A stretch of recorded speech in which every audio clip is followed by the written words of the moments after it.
essa dicotomia de poderes no Brasil. O presidente da Câmara Federal, deputado do Rio de Janeiro, Eduardo Cunha, rompeu com o governo federal. E numa atitude vestal, ele começa a desenrolar todo um novelo de denúncias que lhe é conveniente. Para que você tenha uma ideia, nos últimos 3 dias foram propostas 11 pedidos de impeachment.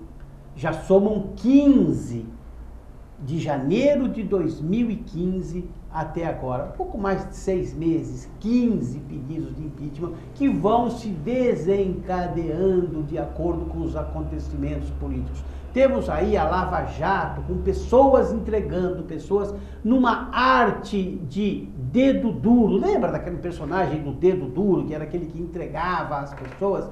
Hoje está virando uma prática. Inclusive, o ordenamento jurídico brasileiro tem permitido isso, oferecendo benesses para quem denuncia outras pessoas, como redução de pena, como perdão por coisas mal feitas, ou mesmo uma prisão um pouco menos dolorida, um pouco menos repressiva. Estamos vivendo tempos difíceis. Nós temos muitos problemas a serem resolvidos nesse país. E não é com denuncismo, não é com pessoas que ouvem o outro falar e vai à frente do juiz dizer, olha, eu ouvi, mas você não tem certeza. Aí um outro disse uma outra coisa, ele pede para voltar para falar de novo aquilo que ele já havia falado, colocando pessoas numa roda viva em um país onde basta você dizer o nome de alguém como suspeito para que ele seja condenado pela população e pela mídia como sendo o pior de todos os criminosos. Precisamos tomar cuidado, estamos atropelando todo um ordenamento jurídico nacional. Nosso país corre riscos institucionais. Juízo, precisamos de muito juízo. O país precisa continuar, a bola precisa girar, as pessoas precisam se alimentar todos os dias, as pessoas precisam de emprego, as pessoas precisam de garantias. E nós estamos negando ao nosso povo o básico, o principal, que é o salvo-conduto. Pense nisso. Programa Do Jeito do Jonas. Para você entrar em contato conosco, jonasgrebe@ig.com.br, no Facebook, Facebook/Do Jeito do Jonas. Para me ajudar a fazer esse programa hoje, eu convidei uma personalidade aqui da nossa cidade, ela que está chegando há pouco tempo em nossa cidade, que faz mestrado na Universidade Federal da Bahia, que é uma atriz formada pela Universidade Federal de Ouro Preto, que muito nos encanta com a sua presença. Obrigado por ter vindo. Obrigada pelo convite. Ellen de Paula, uma honra. Muito obrigada pelo convite, Jonas. A honra é toda nossa de te receber. Você está trabalhando no Ateliê Artes do Palco. Isso mesmo. Primeiro, eu acho que quem está nos assistindo em casa quer saber o que é o Ateliê Artes do Palco.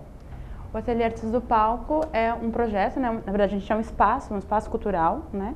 Que nasceu de um projeto de parceria da Prefeitura de Guarujá, pela Secretaria de Cultura, com o Ministério da Cultura, né? Com o Governo Federal. Secretaria da Cultura, secretário Odair Dias. Preciso ter o senhor aqui no programa, sinta-se abraçado, mas eu quero que o senhor venha aqui bater um papo com a gente, por favor, ótimo, né? Por favor.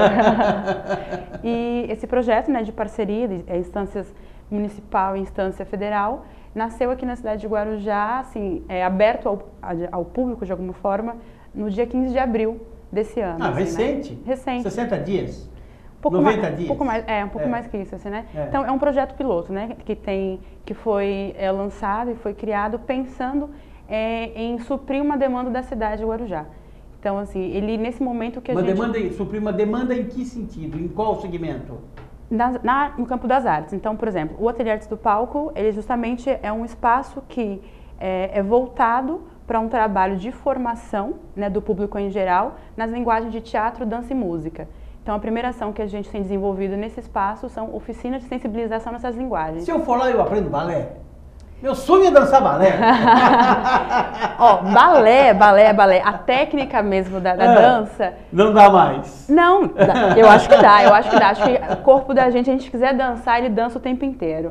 Mas é mais no sentido de que as nossas oficinas, elas não estão... Essa oficina, né, que ela é aberta a toda a população, ela não tem tanto esse foco da formação técnica numa linguagem da dança.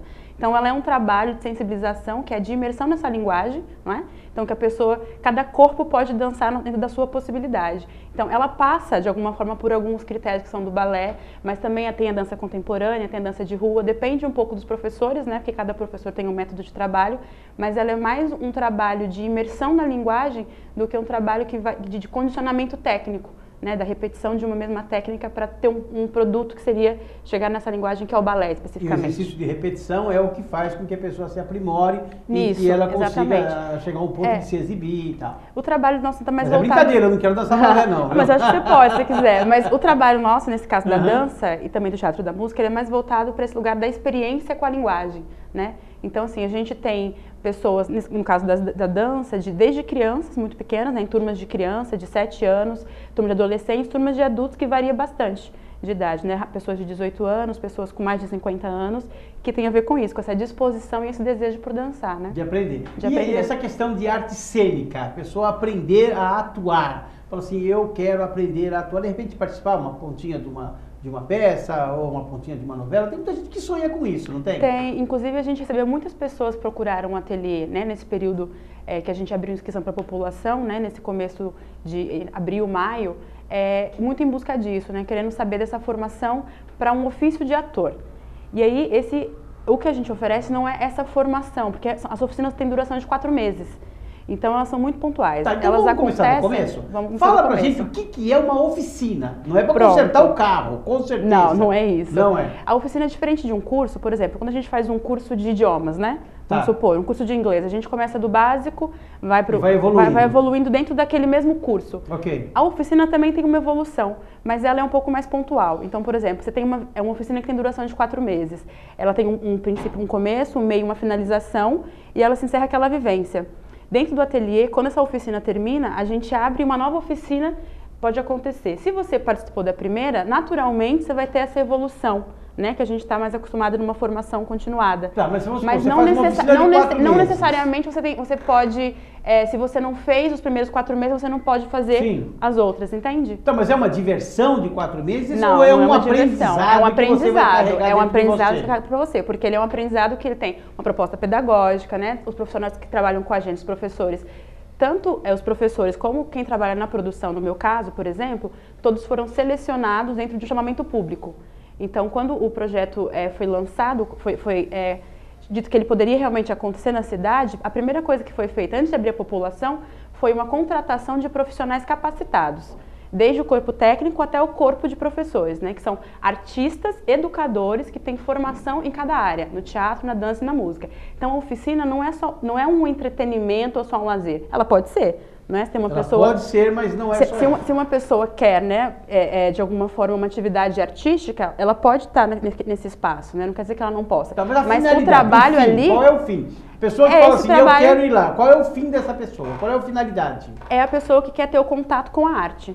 A finalidade do ateliê então, é isso. O fim é ter contato com a arte. Você tem, entender como é que funciona. Justamente, por isso que é de sensibilização, né? Se você tem o interesse de... Por que isso? A gente vai ao teatro, a gente vê uma peça. A gente vai numa apresentação musical, você vê um músico instrumentista ou bailarino. Ou vai no musical ver a peça com a música. Com a música, justamente. Isso. Qual que é o processo do artista que está por trás disso? Como é que esse produto que a gente vê no palco, né, ou em outro espaço, ele acontece? Então, as oficinas de sensibilização, elas estão muito voltadas para esse lugar, que ela vai te apresentar noções, né, muito iniciais, enfim, por isso que ela não é uma formação do bailarino e do ator, que é uma formação precisaria muito mais do que 4 meses para essa formação, né? Claro. Então, ela vai te dar essas noções iniciais, né? Quando você perguntou, a pessoa que tem vontade de atuar, ela pode encontrar naquele espaço esse conhecimento inicial do teatro que pode trazer para ela. Conhecimento mais aprofundado e de currículo. Justamente isso. Também, né, de buscar estudar, aperfeiçoar isso. Tá, e dentro do ateliê Artes do Palco, quais são os segmentos, quais são as atividades que tem lá? Então, a primeira que a gente começou, que agora foi aberta ao grande público, são as oficinas de sensibilização. Dentro desse processo, né, porque eu estava dizendo uma coisa que é importante, é um processo que ele é totalmente público. Então, o que é totalmente público? É porque no sentido de que quem banca é o é dinheiro público porque é financiado público, nada, não, tá. mas porque o que acontece dentro do ateliê, né? Ou seja, as atividades que vão acontecer ali dentro, elas são publicizadas. Então, por exemplo, além das oficinas de sensibilização, essas oficinas iniciais, foi-se lançado esse chamamento público para quem quisesse mandar as propostas de oficina profissionais, né? Com exigências pontuais para isso, que tivessem experiência no campo, e esses projetos que estão sendo desenvolvidos agora vêm dessa seleção. Essa é uma primeira ação. Sim. Uma segunda ação, que são oficinas que também é um foco interessante do ateliê, que é a formação do artista semiprofissional ou profissional, que são laboratórios de pesquisa. É um outro passo. É um outro passo, isso. Isso já é voltado para o artista do Guarujá e da Baixada, né? Que esteja buscando um espaço de aprofundamento da sua própria prática. Então, por exemplo, essas oficinas, elas vão acontecer no segundo semestre, eles estão em processo de seleção, porque também foi lançado um edital para todos os artistas do Brasil que quisessem mandar propostas de laboratórios de pesquisa. Essa pessoa vem fazer fundamental. Aqui? Essa pessoa vem aqui ministrar esse laboratório? No ateliê. Então, ele vem aqui agora já ministrar o laboratório. E ele é remunerado por isso com a verba federal. Federal, exatamente isso. É um trabalho maravilhoso. Incrível, é incrível. E o diferencial disso, né, também tem a ver com o retorno que a gente tem das pessoas que procuram o ateliê, de que é um espaço que elas se encontram como algo que elas tinham falta aqui na cidade.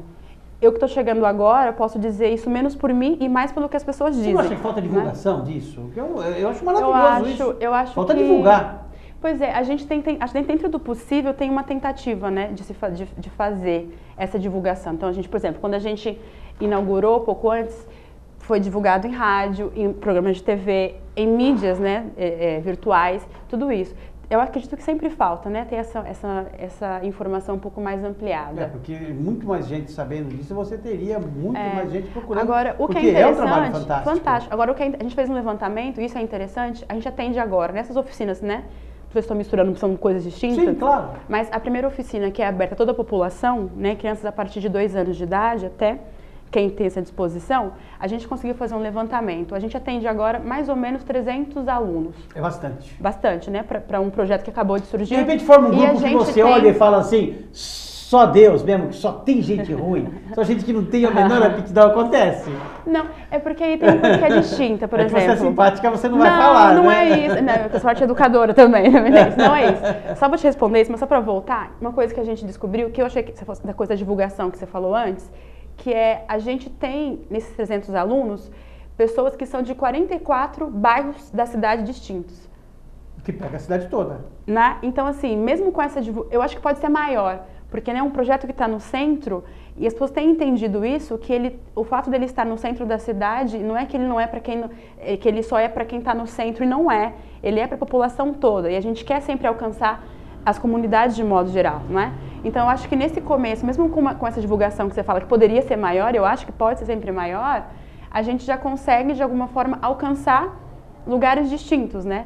A tentativa agora é melhorar isso. Com relação à aptidão que você falou, né? Pessoa que não tem aptidão, eu acredito muito nesse lugar da arte que é para quem tem o desejo daquilo ali. Então, você pode... Essa coisa, não o talento, mas o desejo. Eu não acredito no talento. Uma coisa muito pessoal, do talento para... Você acha que a pessoa não nasce? Não, eu acho que o Pelé não nasceu pronto? Não, eu acho que ninguém nasce pronto. Acho que seria... Olha. A gente pensar que a gente nasceu pronto seria... Não sei, a gente limita o que a gente pode construir na vida. Imagina, eu nasci pronto. Que graça que teria isso. Mas você não nasceu pronto, mas nasceu com um determinado dom. E aí talvez, você desenvolve ou isso, não aquele dom. Talvez isso, mas também você pode pensar que um ator, tem atores que você vê que ele tem um trabalho, talvez essa ideia do dom que você esteja dizendo, né? E tem atores que têm um trabalho que é mais técnico, ele vai desenvolvendo isso e que são incríveis tanto quanto.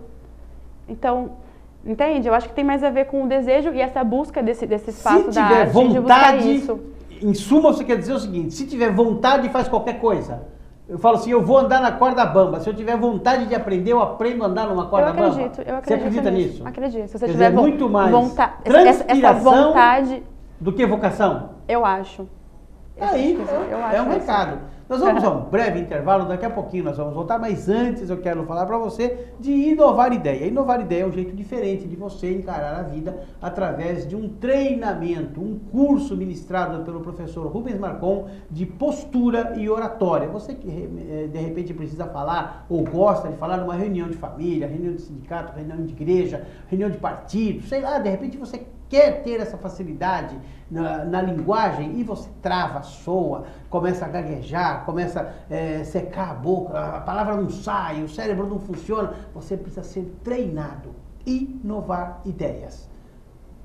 Vá conhecer no www.inovarideias.com. Ou você pode marcar uma sessão gratuita, uma sessão para você conhecer, saber como é que funciona, no telefone 981611121. Eu falei de Inovar Ideias. Um breve intervalo, daqui a pouquinho nós voltamos do jeito do Jonas.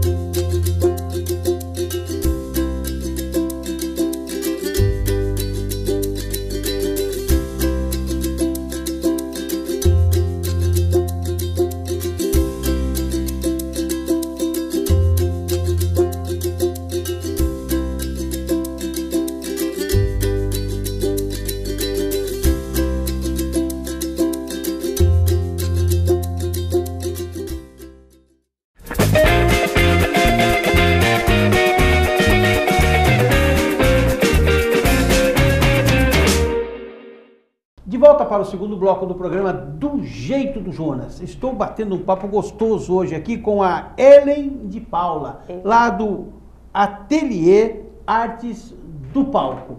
Antes de voltar aqui com a Ellen, eu quero falar para você de Ravena. Ravena, produtos profissionais para salões de cabeleireiro, profissionais de beleza. A Ravena é um produto que vem para revolucionar o mercado. Aguarde.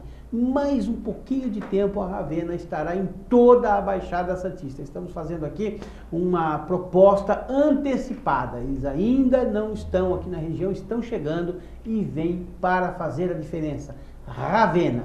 Daqui a pouco, quando tivermos o produto já circulando, eu vou dizer para você só frequentar salão que use os produtos Ravena. Aguarde, que vem aí como grande novidade.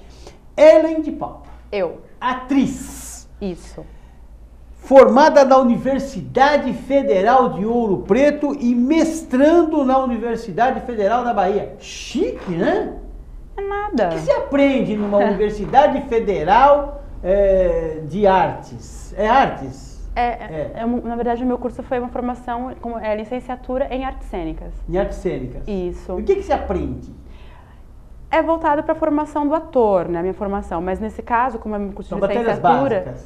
Não matérias básicas. Como o meu caso foi de licenciatura, foi formado também voltado para o professor de teatro, né, para a professora de teatro. A minha formação é formada para arte instruir, então. Como arte educadora, como eu gosto de dizer atriz educadora ou artista educadora, né, porque tem essa junção das duas lugares, da prática da artista com a prática da educadora, né? Eu tive dois lugares. Nessa cadeira que você está sentada, na semana passada, eu tive aqui a Giovânia, um grande abraço para a Giovânia, que é uma educadora musical, né? Uhum. Você é uma educadora de arte cênica. De artes cênicas. Importante isso, né? As coisas vão evoluindo, vão aparecendo coisa nova. E você estava falando de uma oficina para profissionais. Do ateliê, isso mesmo. Essa oficina, né, a gente começou a falar nesse processo público do ateliê, então a gente fez, né, voltou só para conseguir fazer uma linha na narrativa das duas coisas, tá. Isso. Oficinas de sensibilização que foram abertas a toda a população, não é? E uma segunda que já está acontecendo, a gente inclusive vai encerrar agora no finalzinho de agosto, as primeiras oficinas, elas se finalizam agora em agosto, e a gente vai abrir inscrições, novas inscrições para as oficinas que vão começar no mês de setembro. Então também já fica um aviso para a população, para quem tiver interesse. E também falta 40 dias, tá aí? Daqui a pouco, isso. A gente tem uma página no Facebook, Ateliê Artes do Palco, a gente também tem um blog, depois posso passar essas informações. Ateliê Artes do Palco no Facebook. No Facebook, você encontra fácil. Tem nossas informações também no site da prefeitura. Mas enfim, essa é uma oficina, né, para a população toda. A segunda ação... Erga Omnes, é aberta ao público. Ao público, Isso. exatamente. A segunda ação são oficinas mais direcionadas, né, para profissionais, ou artistas profissionais, ou semi-profissionais. Então, que consiste no quê? Em laboratórios de pesquisa teórico-prática que estão bem direcionados para aquilo que é intrínseco a cada linguagem. Então, por exemplo, no caso do teatro, né, a gente fez também, para as 3, teatro, dança e música, a gente fez um chamamento público, convidando, aberto a artistas, profissionais dessas 3 áreas que pudessem trazer essas oficinas para serem oferecidas no ateliê. Então, são oficinas que a gente está no processo de seleção, mas que são voltadas para dramaturgia teatral, oficinas de corpo, oficinas de produção, oficinas de iluminação, de cenografia. Então, assim, são oficinas que vão ser mais direcionadas para quem já tem algum tipo de experiência, não é? Nessas 3 áreas, não é? Poderia ser uma oficina também no campo da música também, que seria para aprofundamento já da prática do artista. Então, já é um segundo foco de ação que é diferente desse primeiro, né? Então, a gente já junta as 2 coisas. A formação nas artes, né? Essa democratização da arte, vamos dizer assim, com essa oficina que você disse, aberta. Qual a importância da democratização da arte? Levar arte para conhecimento. Porque eu, por exemplo, eu gosto de sentar no teatro e assistir. Mas eu nunca fui participar de como aquilo é feito. Qual a importância disso, na sua opinião? Acho que do lugar do artista, a gente estava falando antes, né, da artista educadora, eu percebo muito, vou falar da minha própria experiência com o teatro, né? Eu acho que a minha percepção sobre mim mesmo, então a percepção sobre o próprio sujeito e depois essa percepção sobre o lugar que você está inserido nessas experiências... É autoconhecimento? Não sei se não é autoconhecimento, no sentido de que também um autoconhecimento, mas não quero dizer nesse lugar do terapêutico. Não é isso, né? Daquilo que você entrar. Porque entra em uma linha muito perigosa. Não é. Porque Sim. A gente acaba, né? Às vezes, as pessoas têm essa primeira leitura. A arte pode, né? A gente tem arte-terapia, a arte pode estar nesse lugar. Mas isso que eu estou dizendo tem a ver mais com o tanto que a sua consciência sobre si mesmo, sobre o outro, sobre o mundo, o que a gente está construindo junto aqui. Eu acho que a arte traz uma dimensão nesse sentido também. Para além de uma consciência crítica da própria arte, da própria cultura, né? Você conseguir não só... Você tem a emoção de ver um espetáculo de teatro, por exemplo, mas você também tem um olhar crítico para aquilo que está sendo dito. Né? Você constrói da experiência com a arte. Dentro disso... É péssimo interromper, mas não, nós vamos fazer uma coisa dinâmica aqui, até para eu entender. Dentro disso, o político que vai num palanque fazer um discurso do que ele não acredita, ele é um ator?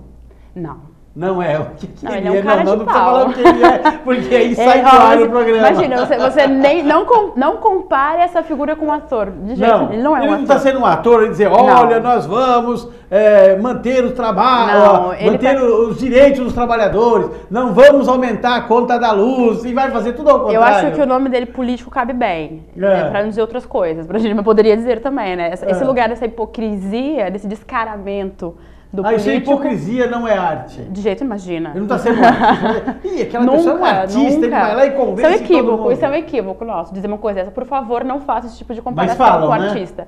Falam, como a gente também artista. É porque a gente, às vezes, tem a ver com o sentido, né, que a gente associa as coisas, né? Sempre de achar que o ator, ele mente.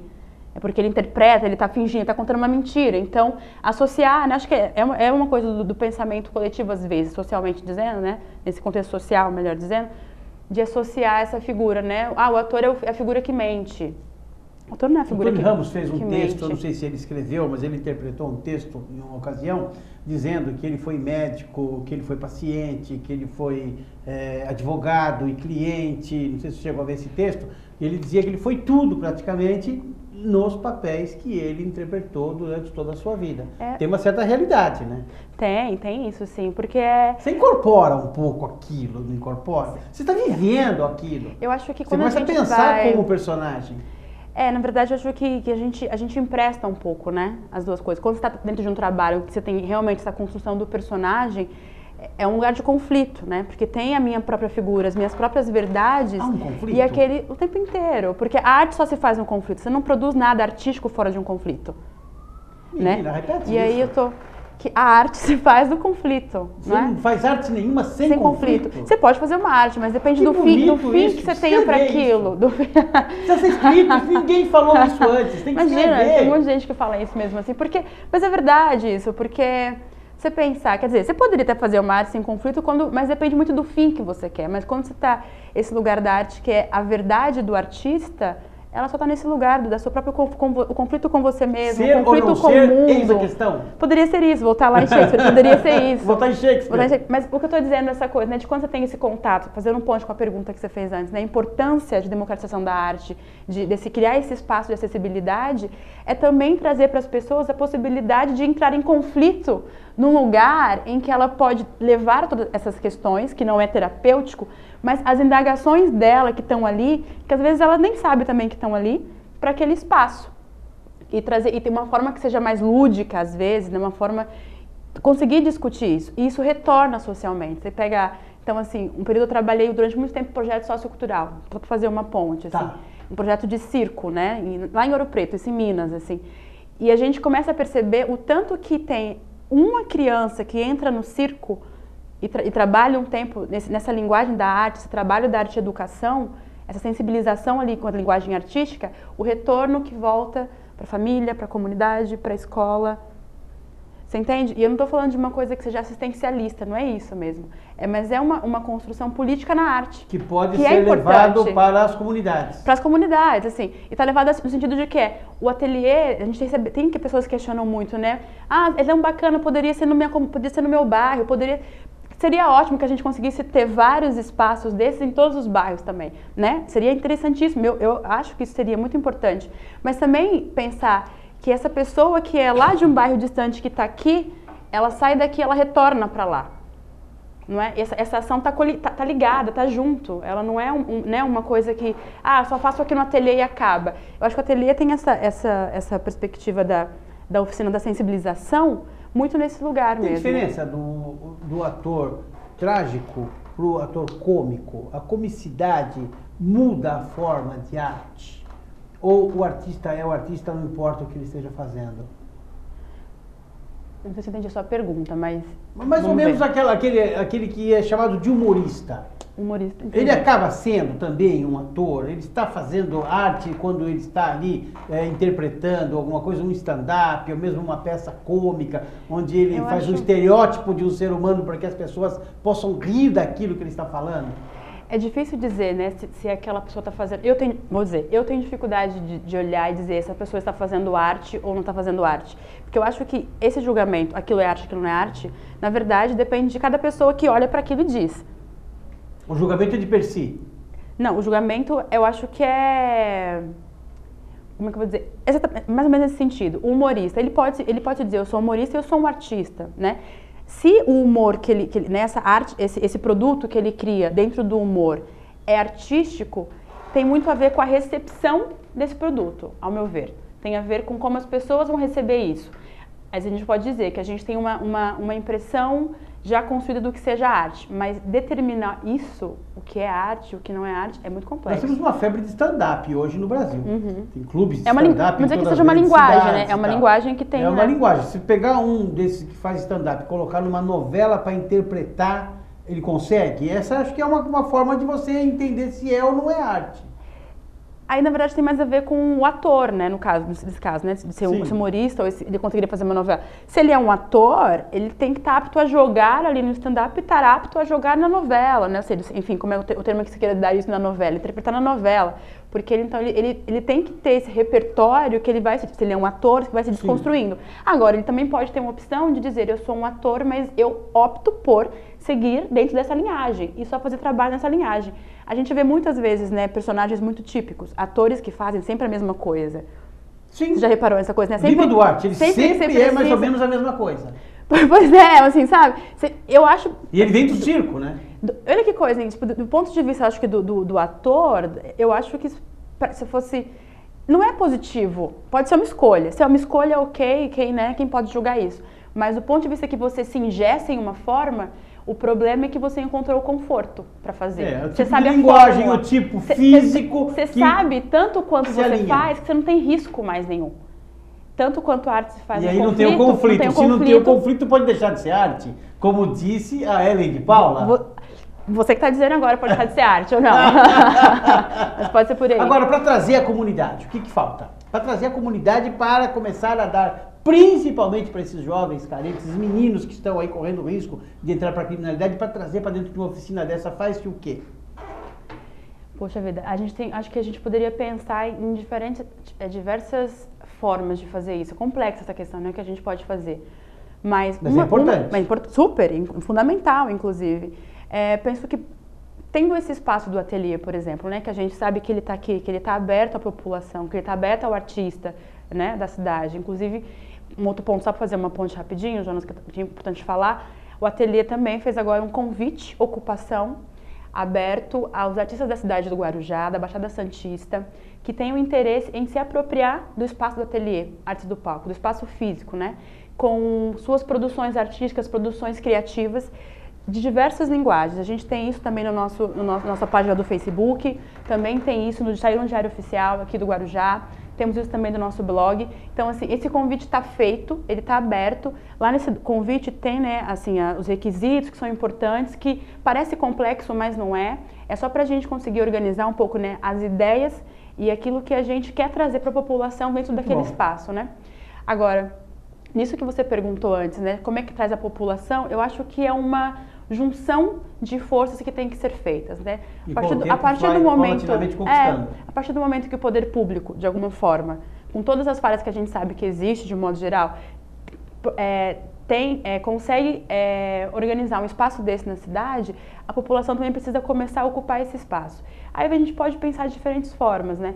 Como conseguir conversar com espaços que sejam de educação, espaços de assistência social, entre outros setores que atuam na cidade que poderiam atuar junto para esse fim. Agora, isso não é uma coisa que a gente consegue fazer de uma hora para outra. Demora, né? Tá certo. Demora. Ellen de Paula, ela que é formada, é uma atriz que se formou na Universidade de Ouro Preto, em Minas Gerais, e hoje é mestrando na Universidade Federal da Bahia. Muito me honrou com a sua presença, ideias claras, fala tranquila. Eu acho que passou uma grande mensagem do que é a arte. Parabéns à Prefeitura do Guarujá, que abriu um espaço chamado Artes do Palco, que, sem dúvida nenhuma, faz um grande trabalho em nossa cidade e continuará fazendo, porque ainda é um projeto embrionário que vai crescer muito. Você tem 15 segundos para falar tchau. Para falar tchau? É um tchau de 15 segundos. Gente, Ateliê Artes do Palco tá aí, se apropriem. Tchau.